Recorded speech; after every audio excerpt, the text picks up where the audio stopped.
Salut à tous, on se retrouve aujourd'hui dans une nouvelle vidéo au potager. Donc je suis ravie de vous faire une vidéo un petit peu plus précise sur le potager puisque ça fait un petit moment que je vous en avais pas faite. Donc le potager, on est très content cette année du début de saison déjà. Comme vous le savez, on a reconfiguré un petit peu tout notre potager. On a clôturé tout ça, on a réduit la superficie et on espère plus de rendement sur moins de superficie. Donc pour le moment, tout se passe pour le mieux, tout a bien poussé, on récolte déjà pas mal de choses. Donc de ce point de vue-là, on est très content. Aujourd'hui, on va s'intéresser à un légume en particulier, un légume ancien qui est cultivé et cuisiné depuis le Moyen-Âge et qu'on a un petit peu oublié depuis. On va s'intéresser à la roche. Alors la roche, qu'est-ce que c'est? Donc c'est une plante annuelle que l'on cultive pour ses feuilles. La roche fait partie de la même famille que le kénopode et elle remplace parfaitement aussi l'épinard.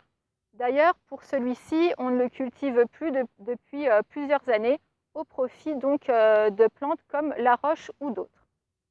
Elle a la particularité de s'adapter très bien à son environnement. Elle craint un peu la sécheresse. Bon, après, s'il fait vraiment très chaud et très sec en été, il vaut mieux l'arroser un tout petit peu.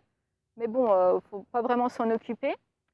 Elle a aussi l'avantage de monter en graines pas très rapidement, contrairement à l'épinard qui, lui, monte vite en graines. Donc elle a beaucoup d'avantages. Et autre point positif, si on peut dire, elle est beaucoup plus appréciée par les enfants que l'épinard par son goût. Et peut-être aussi, on le verra, on a deux variétés, par sa couleur violette, pour la roche violette. Donc je pense que ça doit jouer aussi pour les enfants.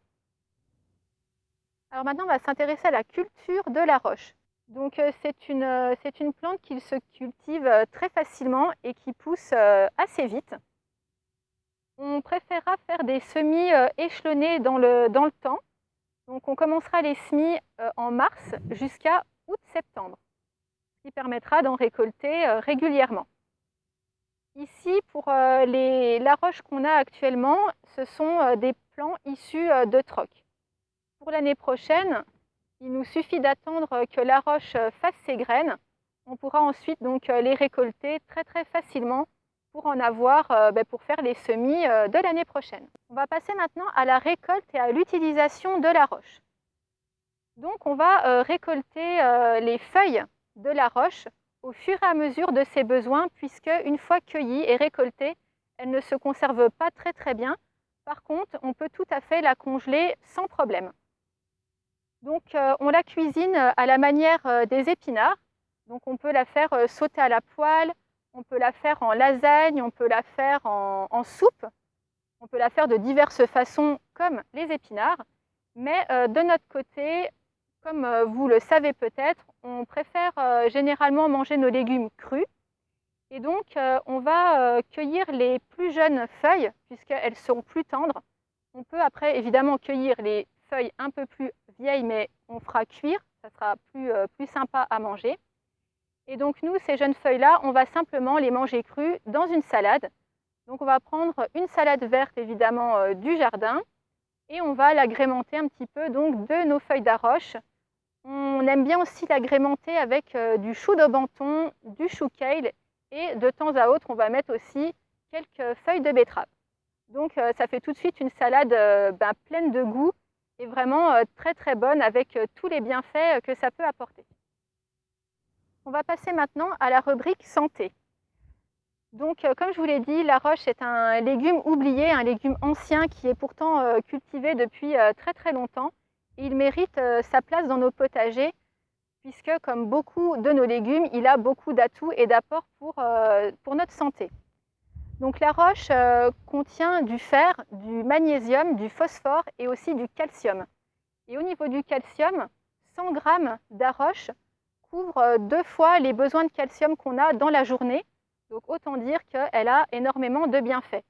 Elle est aussi un grand allié pour notre système digestif. L'anthocyane, pigment présent qui donne sa couleur rouge à la roche comme les baies, lutte contre le vieillissement cellulaire et prévient également le risque de cancer.